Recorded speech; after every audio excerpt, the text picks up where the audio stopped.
മാന്യ പ്രേക്ഷകർക്ക് നമ്മുടെ ചാനലിലേക്ക് സ്വാഗതം. ആദ്യം തന്നെ പറയുകയാണ്, ഇത് നമ്മുടെ വരും തലമുറയ്ക്ക് വേണ്ടിയിട്ടുള്ള ഒരു ഇൻഫോർമേറ്റീവ് വീഡിയോ ആണ്. അതുകൊണ്ട് ആരും തന്നെ വീഡിയോ സ്കിപ്പ് ചെയ്ത് കളയരുത്. ഇത് കണ്ടതിന് ശേഷം എന്തെങ്കിലും കാര്യങ്ങൾ നിങ്ങൾക്ക് ഉപയോഗപ്പെടുന്നുണ്ടെങ്കിൽ, അത് ഒരാളിൻ്റെയെങ്കിലും മാറ്റത്തിന് കാരണമാകുന്നുണ്ടെങ്കിൽ നമുക്ക് അത് എല്ലാവർക്കും സന്തോഷിക്കാൻ കഴിയുന്ന ഒരു കാര്യം തന്നെയാണ്. പത്രമാധ്യമങ്ങളിലൂടെ അല്ലെങ്കിൽ സോഷ്യൽ മീഡിയ വഴിയൊക്കെ നമ്മൾ ഇപ്പോൾ ദിവസവും കണ്ടുകൊണ്ടിരിക്കുന്ന കാഴ്ചയാണ് ലഹരിക്ക് അടിമപ്പെട്ട് വിദ്യാർത്ഥികളായിരുന്നാലും ശരി, മറ്റ് ആൾക്കാരായിരുന്നാലും ശരി, അവർ ചെയ്യുന്ന പ്രവർത്തികൾ. കൂടുതലും കലാലയങ്ങളിലും എന്തിനേറെ പറയുന്നു, സ്കൂളിൽ പോകുന്ന വിദ്യാർത്ഥികളിൽ ഏതൊക്കെ തരത്തിലാണ് ലഹരി ഉപയോഗം ഉണ്ടാകുന്നതെന്ന് അത് ഉപയോഗിക്കുന്നവർക്ക് പോലും കുറെ കഴിഞ്ഞ് മാത്രം മനസ്സിലാക്കാൻ കഴിയുന്ന രീതിയിലുള്ള ലഹരി പദാർത്ഥങ്ങളാണ് ഇന്ന് വിറ്റഴിക്കപ്പെടുന്നത്. ഇതൊക്കെ എല്ലാവർക്കും തടുത്തു നിർത്താൻ സാധിക്കുന്ന ഒന്ന് തന്നെയാണ്. ബേസിക് ആയിട്ട് നമ്മൾ കുട്ടികളുടെ കാര്യങ്ങൾ മനസ്സിലാക്കേണ്ട രക്ഷകർത്താക്കൾ തന്നെയാണ്. പണ്ട് കാലങ്ങളിലൊക്കെ സ്കൂളിൽ യാത്ര ചെയ്യുന്നവർക്ക് ബസ് ടിക്കറ്റ് വേണ്ടി പൈസയൊക്കെ കൊടുത്തു വിടും. അപ്പൊ അത് സേവ് ചെയ്ത് വെക്കും. ആരുടെയെങ്കിലും കൂടി ലിഫ്റ്റ് അടിച്ചു പോയോ അല്ലാതെ നടന്നൊക്കെ പോയിട്ട് ആ പൈസയൊക്കെ സേവ് ചെയ്ത് അന്ന് ചെയ്തിരുന്നത് ഐസ് ഫ്രൂട്ട് വാങ്ങിച്ച് കഴിക്കുകയോ ഇഷ്ടപ്പെട്ട മുട്ടായി വാങ്ങി കഴിക്കുകയൊക്കെയാണ് ചെയ്തിരുന്നത്. എന്നാൽ ഇന്ന് കുട്ടികൾ അത്തരത്തിൽ അവർക്ക് ലഭ്യമാകുന്ന പണം അവർ അത് ഉപയോഗിച്ച് ചെയ്യുന്നത് ലഹരിക്ക് അടിമകളാകുക എന്നുള്ള ഒരു കാര്യമാണ് അവരുടെ മനസ്സിൽ ഉദ്ദേശത്തോടു കൂടി അവർ ചെയ്തു പോകുന്നത്. അറിയാതെ ഇതിലേക്ക് വഴുതി വീഴുന്ന ഓരോ വിദ്യാർത്ഥികളും അല്ലെങ്കിൽ ഓരോ കൊച്ചുകുട്ടികളും അപ്പൊ അറിയാതെ ഈ പറഞ്ഞ ലഹരി പദാർത്ഥങ്ങൾ ഉപയോഗിച്ച് തുടങ്ങുന്ന വിദ്യാർത്ഥികളായിക്കോട്ടെ, കൊച്ചുകുട്ടികളായിക്കോട്ടെ, മുതിർന്നവരായിക്കോട്ടെ, അവർ അറിയാതെ തന്നെ അവർക്കുള്ള കുഴി തോണ്ടിക്കൊണ്ടിരിക്കുകയാണ് എന്നുള്ള ഒരു കാര്യം ആരും മനസ്സിലാക്കുന്നില്ല. ഉത്തരേന്ത്യയിൽ മാത്രം മുമ്പ് കാലങ്ങളിൽ കേട്ടുകൊണ്ടിരുന്ന വളരെ നിഷ്ഠൂരവും ക്രൂരവുമായിട്ടുള്ള കൊലപാതകങ്ങളും കുറ്റകൃത്യങ്ങളും ഇന്ന് നമ്മുടെ സ്വന്തം കേരളത്തിൽ തലസ്ഥാന നഗരിയിൽ ഒട്ടാകെ വലിയ രീതിയിൽ പടർന്ന് പന്തലിച്ചു കൊണ്ടിരിക്കുന്ന ഒരു കാലമാണ്. ഞാനിപ്പോൾ ഇതിലൂടെ ഇത് പറയുന്നത് എന്തിനെന്ന് വെച്ച് കഴിഞ്ഞാൽ, നമ്മളെ കൊണ്ട് കഴിയുന്ന കാര്യങ്ങൾ നമ്മളും ചെയ്യുക. ബേസിക് ആയിട്ട് സ്കൂളിൽ നിന്ന് തന്നെ ഇതിന് എതിരെ anti drugs activity, anti drugs സ്ക്വാഡുകൾ നിയമിക്കുക. ഓരോ വിദ്യാർത്ഥിയെയും നമുക്ക് ഇതിൽ നിന്നെല്ലാം രക്ഷപ്പെടുത്തി എടുക്കുന്നതിനായിട്ട് സാധിക്കുക തന്നെ ചെയ്യും. നിത്യേനയുള്ള പരിശോധനകളും കൃത്യമായിട്ട് കുട്ടികൾ ക്ലാസ്സിൽ എത്തുന്നുണ്ടോ എന്നുള്ള റിപ്പോർട്ടുകൾ രക്ഷകർത്താക്കൾക്ക് കൈമാറുന്നതും, അതുപോലെ തന്നെ അവരെന്തൊക്കെയാണ് ഉപയോഗിക്കുന്നത്, ഭക്ഷണ പദാർത്ഥങ്ങൾ അവർ കൃത്യമായിട്ട് വീട്ടിൽ നിന്നും കൊണ്ടുവരുന്ന ഭക്ഷണങ്ങൾ കഴിക്കുന്നുണ്ടോ, പുറത്തു നിന്ന് പോയി എന്തെങ്കിലും വാങ്ങുന്നുണ്ടോ, എങ്ങനെ എന്തൊക്കെ കാര്യങ്ങളാണ് നമുക്ക് പരിശോധിക്കാൻ കഴിയുക, അതെല്ലാം നമ്മൾ പരിശോധിക്കുക. നേരത്തെ പറഞ്ഞതുപോലെ തന്നെ സ്കൂളുകളിൽ ആന്റി ഡ്രഗ്സ് സ്ക്വാഡുകൾ നിർമ്മിച്ച് അതിൽ കുട്ടികളെ തന്നെ ഭാഗമാക്കുക. കുട്ടികൾ മാത്രമാവരുത് അതിനകത്ത്. തീർച്ചയായും ഒരു അധ്യാപകനും ഒരു സ്കൂളിൽ കുറഞ്ഞത് ഒരു 5-6 സ്ക്വാഡുകളെങ്കിലും രൂപീകരിക്കുക. ഉച്ചയ്ക്ക് ലഞ്ച് ബ്രേക്കിന് ശേഷം കുട്ടികളെല്ലാം ക്ലാസ്സിൽ എത്തുന്നുണ്ടോ, കൃത്യസമയത്താണോ എത്തുന്നത്, അല്ലെങ്കിൽ ഒരു ബ്രേക്ക് കൊടുക്കുമ്പോൾ കുട്ടികൾ എങ്ങോട്ട് പോകുന്നു, എന്തൊക്കെയാണ് സംഭവിക്കുന്നത് എന്നും ഓരോരുത്തരും മനസ്സിലാക്കേണ്ട കാര്യങ്ങളാണ്. രാവിലെ കുട്ടികൾ വീട്ടിൽ നിന്നും സ്കൂളിലേക്ക് പോകുമ്പോൾ അവരുടെ കയ്യിലേക്ക് കുറച്ച് പണം എടുത്തു കൊടുത്തിട്ട് നീ ബസ്സിൽ പോയിക്കോ, നീ ഓട്ടോറിക്ഷയിൽ പോയിക്കോ എന്ന് പറഞ്ഞ് വിടുന്ന മാതാപിതാക്കൾ ഒട്ടേറെ ഉണ്ട്. ഈ പണമെല്ലാം ഒരുപക്ഷെ അവർ അവരുടെ യാത്രാമാർഗങ്ങളായിട്ട് ഉപയോഗിക്കുന്നതിന് പകരം ഇത്തരത്തിൽ ഡ്രഗ്സും മറ്റും വാങ്ങുന്നതിനായിട്ട് ഉപയോഗിച്ചേക്കാം. എല്ലാ കുട്ടികളെയും ഞാൻ ഇതിനകത്ത് അടച്ച് ആക്ഷേപിച്ച് പറയുന്നതല്ല, എല്ലാ രക്ഷകർത്താക്കളെയും പറയുന്നതുമാണ്. നമ്മൾ നമ്മുടെ കാര്യങ്ങളിൽ കുറച്ചൊക്കെ ശ്രദ്ധ ചെലുത്തി കഴിഞ്ഞാൽ ഒരുപാട് മാറ്റങ്ങൾ നമുക്ക് കൊണ്ടുവരാനായിട്ട് സാധിക്കും. ഇന്ന് ഈ വീഡിയോ ചെയ്യുന്നതിന് കാരണം പത്രവാർത്തകൾ തന്നെയാണ്. കഴിഞ്ഞ ദിവസവും നമ്മൾ പത്രത്തിൽ വാർത്ത വായിച്ചു. കോളേജ് വിദ്യാർത്ഥികൾ നിസ്സാരം ആരോ പരസ്പരം അടികൂടിയതിന്റെ പേരിൽ ഒരുത്തിനെ പിടിച്ചു മാറ്റാൻ ഒരുത്തൻ പോയി. ആ പിടിച്ചു മാറ്റിയവനെ എടുത്തിട്ട് ഇന്നലെ ഇടിക്കുന്ന ദൃശ്യങ്ങളാണ് നമ്മൾ കണ്ടത്. ഇന്ന് ആർക്കും ഒരു സഹായവുമോ അല്ലെങ്കിൽ ആരുടെയെങ്കിലും പരസ്പരം അടികൂടുകയോ ബഹളം മറ്റുകയോ ചെയ്ത് കഴിഞ്ഞാൽ അല്ലെങ്കിൽ അതൊന്ന് പിടിച്ചു മാറ്റാൻ പോലും പറ്റാത്ത അവസ്ഥയിലാണ് നമ്മൾ ഓരോരുത്തരും സഞ്ചരിച്ചു കൊണ്ടിരിക്കുന്നത്. എല്ലാവരുടെയും മനസ്സിലൊരു ചിന്തയുണ്ട്, ലഹരി ഉപയോഗത്താൽ ഒരു കുറ്റകൃത്യം ചെയ്തു കഴിഞ്ഞാൽ അതിന് ഇളവുണ്ടെന്നുള്ള കാര്യം. ഇത്തരത്തിൽ ഒരു ഇളവിനും ആരും ശരിക്കും പറഞ്ഞു കഴിഞ്ഞാൽ ഇതെല്ലാം അറിവോടുകൂടി തന്നെ ചെയ്യുന്ന കാര്യങ്ങളെന്ന് പറയേണ്ടി. ഒരുത്തൻ ഒരു തെറ്റ് ചെയ്യുന്നത് കണ്ട് നാളെ വീണ്ടും അതേ രീതിയിൽ തെറ്റ് ആവർത്തിക്കുകയാണെങ്കിൽ അവൻ അറിവുണ്ടായിട്ടാണ് അവൻ ആ കാര്യം ചെയ്യുന്നത്. ഓരോ വ്യക്തിയും അവനവന്റെ വീട്ടിൽ നിന്നും അല്ലെങ്കിൽ ഓരോ കുട്ടികളെയും അവരവരുടെ വീടുകളിൽ നിന്നും നേരാവണ്ണം ശ്രദ്ധിച്ച് അവരെങ്ങോട്ട് പോകുന്നുവെന്ന് ഒരു 10 ദിവസം അവരെ പിന്തുടർന്ന് കാര്യങ്ങൾ നിങ്ങൾ നീക്കിക്കഴിഞ്ഞാൽ എല്ലാവർക്കും നല്ലൊരു തലമുറ വാർത്തെടുക്കുന്നതിനായിട്ടുള്ള പങ്ക് വഹിക്കാനായിട്ട് സാധിക്കും. അപ്പോൾ സ്കൂൾ തലത്തിൽ നമുക്ക് ചെയ്യാൻ കഴിയുന്ന കാര്യങ്ങൾ കൃത്യമായിട്ട് പരിശോധന. വിദ്യാർത്ഥികളെല്ലാം ക്ലാസ്സിൽ വരുന്നുണ്ടോ, അവര് പഠന കാര്യങ്ങളിൽ ശ്രദ്ധ ചെലുത്തുന്നുണ്ടോ, എന്തൊക്കെ മാറ്റങ്ങൾ ഓരോ വിദ്യാർത്ഥികളിലും കാണപ്പെടുന്നുണ്ട് എന്നൊക്കെ ഓരോ ക്ലാസ് ടീച്ചർമാരും കൃത്യമായി മനസ്സിലാക്കുക. പണ്ട് കാലങ്ങളിൽ ചൂരൽ പ്രയോഗമൊക്കെ വീട്ടിലായിരുന്നാലും സ്കൂളിലായിരുന്നാലും ഉണ്ട്. ഇന്ന് അതൊന്നുമില്ല. കമ്പെടുത്തടിക്കുമെങ്കിൽ കേസ് വേറെയായി പീഡനമായി. അപ്പോൾ അതൊക്കെ ഇന്ന് എല്ലാത്തിനും ഒരു വഴിത്തിരിവായി മാറിയിരിക്കുകയാണ്. 100 അധ്യാപകരുണ്ടെങ്കിൽ അതിൽ 98 പേരും തങ്ങളുടെ വിദ്യാർത്ഥികൾ നല്ല രീതിയിലാവണം, പഠിച്ച് ഉന്നത നിലവാരത്തിലെത്തണം എന്നുള്ള ചിന്തയോടുകൂടിയുള്ളവരായിരിക്കും.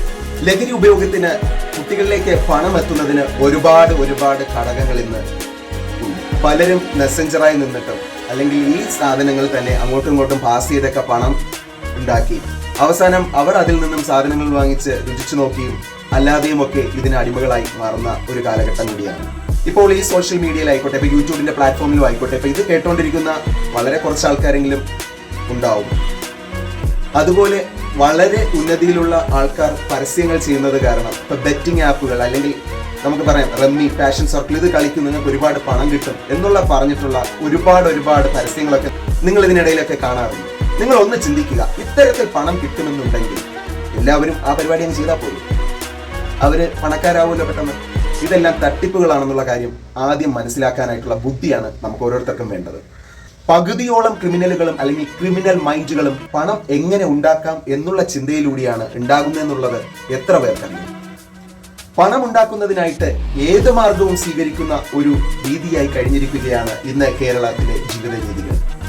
ഇപ്പോൾ ഞാൻ പറഞ്ഞതുപോലെ തന്നെ ഈ യൂട്യൂബ് പ്ലാറ്റ്ഫോമിനകത്ത് ഒരുപാട് പ്രശസ്തിയുള്ള ആൾക്കാർ പറയുന്ന പരസ്യങ്ങൾ കണ്ടിട്ട് ഇത് ചെയ്താൽ ഇങ്ങനെ കിട്ടുമല്ലോ എന്നുള്ള രീതിയിൽ അവർ പണം വെച്ച് ചൂതാട്ടം നടത്തുമ്പോൾ ഇത് കണ്ട് അവരെല്ലാം പണം വാങ്ങിയിട്ടാണ് ഈ പരസ്യങ്ങളിൽ അഭിനയിക്കുകയും ഇങ്ങനെ ഇത് ഉപയോഗിച്ച് കഴിഞ്ഞാൽ നിങ്ങൾക്കും പണക്കാരാകാം എന്നുള്ള ഒരു സിസ്റ്റം നമ്മളിലേക്ക് എത്തിക്കുകയും ചെയ്യുന്നു. ഇത് കണ്ട് നമ്മൾ എന്ത് ചെയ്യുന്നു, കുറച്ച് പൈസ അങ്ങോട്ട് ഇൻവെസ്റ്റ് ചെയ്തതിന് ശേഷം ഗെയിം കളിക്കുന്നു. അവന് കിട്ടിയതിന്റെ പകുതിയുടെ പകുതി പോലും, അതായത് ചിലപ്പോൾ നമ്മൾ 1000 രൂപ അങ്ങോട്ട് കൊടുത്തെങ്കിൽ 100 രൂപ പോലും തിരിച്ചു കിട്ടാത്ത അവസ്ഥ പലർക്കും ഉണ്ടാവും. എന്നാൽ കിട്ടുന്നവരുണ്ടാവും, അത് വേറെ. ഈ കിട്ടാത്തവരുടെ മാനസിക അവസ്ഥ എന്ന് പറയുന്നത് അടുത്ത 1000 വെച്ചവൻ 2000 വയ്ക്കും. ശരിക്കും ഒരു ചൂതാട്ടം പോലെ തന്നെയാണ്. പണം ഇല്ലാതെ വരുമ്പോൾ അവൻ ആകപ്പാടെ വെപ്രാളവും. പലരും പണം സമ്പാദിക്കാനായിട്ട് ഇത്തരത്തിലുള്ള മാർഗങ്ങൾ സ്വീകരിക്കുന്നു. അപ്പൊ അതിന് വഴികാട്ടിയായി കൊടുക്കുന്നത് ഇത്തരത്തിലുള്ള പ്ലാറ്റ്ഫോമിൽ വരുന്ന പരസ്യങ്ങളാണ്. ഇത് കണ്ട് പെട്ടെന്ന് പണക്കാരനാവാൻ ശ്രമിക്കുന്നത്, പണം ഇതുവഴി പലർക്കും കൈകളിലേക്ക് കിട്ടിയിട്ടുണ്ടെങ്കിൽ ആ പണം ഉപയോഗിച്ച് അവർ വേണ്ടാത്ത കാര്യങ്ങൾ ഒരുപാട് ചെയ്തു കൂട്ടുന്നതായിട്ടൊക്കെ അനുമാനിക്കേണ്ടതായിട്ടുണ്ട്. നമ്മൾ നമ്മുടെ വീട്ടിൽ, പഞ്ചായത്ത് തലത്തിൽ, സ്കൂൾ തലത്തിൽ ഒക്കെ കുട്ടികളെ ശ്രദ്ധിക്കുകയാണെങ്കിൽ നമുക്ക് ഉറപ്പായിട്ടും നല്ലൊരു കേരളത്തെ വാർത്തെടുക്കുന്നതിനായിട്ട് സാധിക്കും. വീട്ടിൽ നിന്ന് നമ്മൾ തുടങ്ങുക. നമ്മുടെ മക്കൾക്ക് പണം എന്തിനെങ്കിലും കൊടുത്തിട്ടുണ്ടെങ്കിൽ അവർ ആ കാര്യം കൃത്യമായി ചെയ്തിട്ടുണ്ടോ, അതോ ആ പണം ഉപയോഗിച്ച് വേറെ എന്തെങ്കിലും ചെയ്തിട്ടുണ്ടോ എന്നുള്ളത് ഉറപ്പാക്കുക. ആദ്യമായിട്ട് ആവശ്യമില്ലാതെ ഒരു കുട്ടികൾക്കും പണം കൊടുക്കരുത്. ഇന്ന് പണം ചോദിച്ചിട്ട് കിട്ടിയില്ല എങ്കിൽ തല്ലിക്കൊല്ലുന്ന അവസ്ഥയാണ് കേരളത്തിൽ നടന്നുകൊണ്ടിരിക്കുന്നത്. 1000 രൂപ 10000 രൂപ ചിലപ്പം ചോദിക്കും, അല്ലെങ്കിൽ 500 രൂപ ചോദിക്കും. പണം കൊടുത്തില്ല, അവിടെ പകയായി, വിദ്വേഷമായി, വൈരാഗ്യമായി അത് പിന്നെ കൊലപാതകത്തിലേക്ക് ചെന്നെത്തുന്ന ഒരു കാലത്തിലാണ് നമ്മൾ ഓരോരുത്തരും സഞ്ചരിച്ചു കൊണ്ടിരിക്കുന്നതെന്നുള്ളത് ആരും മറന്നു പോകരുത്. ആവശ്യങ്ങൾക്ക് മാത്രം കുട്ടികളിലേക്ക് പണം എത്തിക്കുക. അവരുടെ ആവശ്യങ്ങൾ കണ്ട് ഒരു പരിധി വരെ അവർക്ക് കാര്യങ്ങൾ തിരിച്ചറിവാകുന്ന ഒരു പ്രായമുണ്ട്. ആ പ്രായം വരെ രക്ഷകർത്താക്കളുടെ നേതൃത്വത്തിൽ തന്നെ അവരെ മുമ്പോട്ട് നയിക്കുക. ഇതിനെല്ലാം പ്രധാനമായിട്ടും വേണ്ടുന്ന കാര്യം രക്ഷകർത്താക്കൾ മാതൃക ആകണം എന്നുള്ളതാണ്.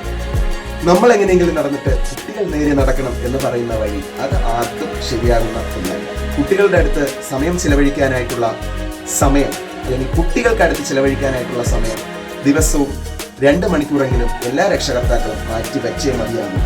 ഇന്ന് എല്ലാവരും, ഞാനും നിങ്ങളും എല്ലാം തിരക്കിലാണ് എന്ന് പറയേണ്ടി വരുന്ന കാരണം സ്വന്തം കുട്ടികളുടെ മുഖം പോലും ഒരു മാസത്തിൽ 2 തവണയെങ്കിലും നേരെ കാണാൻ സാധിക്കാതെ, ഇപ്പോൾ വിദേശങ്ങളിലാണെങ്കിലും ഓക്കെ, ഇപ്പോൾ സ്വന്തം വീടുകളിൽ താമസിക്കുന്ന ആൾക്കാർ പരസ്പരം മുഖങ്ങളൊന്നും നേരെ കാണാൻ പോലും സമയമില്ലാത്ത അവസ്ഥയിലൂടെയാണ് എല്ലാവരും സഞ്ചരിച്ചു കൊണ്ടിരിക്കുന്നത്. ഇങ്ങനെ സഞ്ചരിച്ചിട്ട് ജീവിച്ചിട്ട് എന്താണ് നമുക്ക് കിട്ടുക? എന്തിനാണ് നമ്മൾ ജീവിക്കുന്നത്? വെറുതെ ഭക്ഷണം കഴിച്ച് എവിടെയെങ്കിലും ഒക്കെ ചുമ്മാ ഇങ്ങനെ ഒറ്റയ്ക്ക് ഓടി നടന്ന് ജീവിതം കഴിച്ചു കൂട്ടുന്നതിനാണോ? നാം ഓരോരുത്തരും ഒന്ന് മനസ്സിൽ ചിന്തിക്കേണ്ട കാര്യം തന്നെയാണ്. വല്ലപ്പോഴും എല്ലാവരും ഒരുമിച്ച് ഒരു സന്തോഷ കൂട്ടായ്മ, ഒരു യാത്ര, ഇതൊക്കെ കുട്ടികളെ സന്തോഷിപ്പിക്കുന്നതിന് കാരണമാവും. ഇന്ന് നമുക്ക് നോക്കുകയാണെങ്കിൽ നമ്മൾ ഓരോരുത്തരും നമ്മുടെ വീടുകൾ വച്ചിട്ട് എനിക്ക് തോന്നുന്നു ചിലപ്പോൾ വീട്ടിനെക്കാട്ടിലും ഉയരത്തിലാണ് മതിലുകൾ കെട്ടിപ്പണിയിരിക്കുന്നത്. ഒരു വീട്ടിലുള്ള ആൾക്ക് അപ്പുറത്തെ വീട്ടിൽ ആര് താമസിക്കുന്നു എന്ന് പോലും അറിയാൻ പറ്റാത്ത കാലഘട്ടം. അതിനൊക്കെ ഒരു മാറ്റം, പരസ്പരം അങ്ങോട്ടും ഇങ്ങോട്ടും സഹകരണവും സന്തോഷവും ഒക്കെ ഉണ്ടെങ്കിൽ ഒരുപാട് കുറ്റകൃത്യങ്ങൾ കുറയുന്നത് നമുക്ക് ഒഴിവാക്കാനായിട്ട് സാധിക്കും. കാണാത്ത ഏതോ ജീവികൾ തമ്മിൽ കാണുമ്പോൾ കൂട്ടിമുട്ടി ചോര വാർന്നൊഴുകുന്നത് പോലെയാണ് ഇന്ന് മനുഷ്യനും പരസ്പരം അങ്ങോട്ടും ഇങ്ങോട്ടും അടികൂടി സ്വന്തം ജീവിതം തന്നെ നഷ്ടപ്പെടുത്തുന്നത്. ഒരുത്തൻ മറ്റൊരുത്തനെ കൊന്നു കഴിഞ്ഞാൽ രണ്ടുപേരുടെ ജീവിതവും അവിടെ നഷ്ടമാവുകയാണ്. ഇന്നത്തെ നിയമ വ്യവസ്ഥ അനുസരിച്ച് കൊലപാതകം ചെയ്യുന്നവർ കുറച്ചു ദിവസം കഴിഞ്ഞ് സമൂഹത്തിൽ ഇറങ്ങി ചിലർ കുറ്റകൃത്യങ്ങൾ ചെയ്യുന്നു വീണ്ടും, അല്ലെങ്കിൽ അവർ വേറെ വഴികൾ നോക്കി ജീവിതം മുമ്പോട്ട് കൊണ്ടുപോകും. മരിച്ചവന് അവന്റെ കുടുംബക്കാർക്ക് ഉള്ള നഷ്ടം. അപ്പോൾ ഒരുപാട് കാര്യങ്ങൾ മനസ്സിലാക്കി മുമ്പോട്ട് പോകണം. അപ്പോൾ ഒന്നാമതായിട്ട് നമ്മൾ പറഞ്ഞതുപോലെ വീട്ടിൽ നിന്നും തുടങ്ങണം നമ്മുടെ ആന്റി ഡ്രഗ്സ് ആക്ടിവിറ്റി, അഥവാ സേ നോ ടു ഡ്രഗ്സ് എന്നുള്ള മെസ്സേജ് വീട്ടിൽ നിന്ന് നമ്മൾ ആരംഭിക്കണം. രണ്ടാമതായിട്ട് പഞ്ചായത്ത് തലത്തിൽ നമുക്ക് കുട്ടികൾക്ക് ബോധവൽക്കരണ ക്യാമ്പുകളൊക്കെ കൊടുക്കാനായിട്ട് സാധിക്കും. ബോധവൽക്കരണ ക്യാമ്പ് എപ്പോഴെങ്കിലും കൊടുത്തിട്ട് പോയിട്ടൊന്നും കാര്യമില്ല. അതുമായി ബന്ധപ്പെട്ട് ഉറപ്പാക്കണം നമ്മുടെ ചുറ്റുപാടും ഡ്രഗ്സ് ഉപയോഗം നടക്കുന്നില്ല എന്നുള്ളത്. അത് തീർച്ചയായിട്ടും നടപ്പിലാക്കാൻ കഴിയുന്ന കാര്യം തന്നെയാണ്. അതിനു വേണ്ടി ഓരോ പഞ്ചായത്തിലെ വാർഡ് മെമ്പർമാരും മുൻകൈ എടുത്തു കഴിഞ്ഞാൽ തീർച്ചയായിട്ടും ആ രീതിയിൽ നമുക്ക് കുട്ടികളെ സേവ് ചെയ്യാനായിട്ട് സാധിക്കും. പിന്നെ മെയിനായിട്ടും ഏറ്റവും കൂടുതൽ സമയം കുട്ടികൾ ചെലവഴിക്കുന്ന സ്ഥലമാണ് സ്കൂളുകൾ എന്ന് പറയുന്നത്. ഒരു വിദ്യാർത്ഥി അല്ലെങ്കിൽ ഒരു കുട്ടിയെ എടുത്തു കഴിഞ്ഞാൽ രാവിലെ ഉറക്കം എഴുന്നേറ്റ് കഴിഞ്ഞതിന് ശേഷം അവധി ദിവസം അല്ലെങ്കിൽ അവൻ ഏറ്റവും കൂടുതൽ സമയം സ്കൂളിലായിരിക്കും. ഓരോ വിഷയങ്ങൾക്കും ഓരോ അധ്യാപകരെ കണ്ടുപഠിക്കുന്നവർ, ഓരോ അധ്യാപകരും ഓരോ സബ്ജക്റ്റിലുള്ള അധ്യാപകരും ഒരു ക്ലാസ്സിൽ ചിലപ്പോൾ 30 കുട്ടികളുണ്ടാവും. ആ 30 കുട്ടികളെയും ഒരുപോലെ കാണുന്ന അധ്യാപകരായി കഴിഞ്ഞാൽ അവർക്ക് എന്ത് വിഷമമുണ്ടെങ്കിലും നമുക്ക് ഒറ്റയടിക്ക് തന്നെ അത് മനസ്സിലാക്കി അവരുടെ കാര്യങ്ങളൊക്കെ തിരക്കി അവരുടെ വിഷമങ്ങൾ ഒഴിവാക്കുന്നതിനും ഇത്തരത്തിലുള്ള പ്രശ്നങ്ങൾ ഒഴിവാക്കുന്നതിനൊക്കെ എല്ലാവർക്കും സാധിക്കുന്ന കാര്യം തന്നെയാണ്. അപ്പോൾ എൻ്റെ കുഞ്ഞു ചാനലിലൂടെ കുറച്ച് കാര്യങ്ങൾ ഇതുമായി ബന്ധപ്പെട്ടൊന്ന് ഷെയർ ചെയ്യണമെന്ന് തോന്നിയതുകൊണ്ട് മാത്രമാണ് ഇത്തരത്തിൽ ഒരു വീഡിയോ ചെയ്തത്. ആരെയും കുറ്റപ്പെടുത്തിയോ ഒന്നും അല്ല ഇത് ചെയ്തിരിക്കുന്നത്. ഒന്ന് മനസ്സിൽ തോന്നിയ കാര്യങ്ങളൊന്ന് ഷെയർ ചെയ്തതേ ഉള്ളൂ. അപ്പോൾ ഇത് ആർക്കെങ്കിലും ഉപയോഗം ആകുമെന്ന് തോന്നുകയാണെങ്കിൽ ഷെയർ ചെയ്യുക, മനസ്സിലാക്കുക. കാര്യങ്ങളൊക്കെ എല്ലാവരുടെയും മനസ്സിലുള്ളതും അറിയാവുന്ന കാര്യങ്ങൾ തന്നെയാണ് ഞാൻ ഇപ്പോൾ ഷെയർ ചെയ്തിരിക്കുന്നത്. അപ്പോൾ ഇത് ആർക്കെങ്കിലും ഉപയോഗപ്രദമാകുമെന്ന് നിങ്ങൾക്ക് തോന്നുകയാണെങ്കിൽ ഒന്ന് ഷെയർ ചെയ്ത് കൊടുക്കുക. ഓക്കെ, ശരി. അപ്പോൾ എല്ലാം നല്ല രീതിയിലാകട്ടെ. നല്ലൊരു കേരളം നമുക്ക് നാളത്തേക്ക് സ്വപ്നം കാണാം. ലഹരി വിരുദ്ധമായിട്ടുള്ള നല്ലൊരു ജനറേഷൻ, നല്ലൊരു യുവതലമുറ, വിദ്യാഭ്യാസ സമ്പന്നമായിട്ടുള്ള നല്ലൊരു യുവതലമുറ വളർന്നു വരട്ടെ എന്ന് ആശംസിച്ചുകൊണ്ട് ഇന്നത്തെ വീഡിയോ വൈൻഡപ്പ് ചെയ്യുന്നു. ബൈ.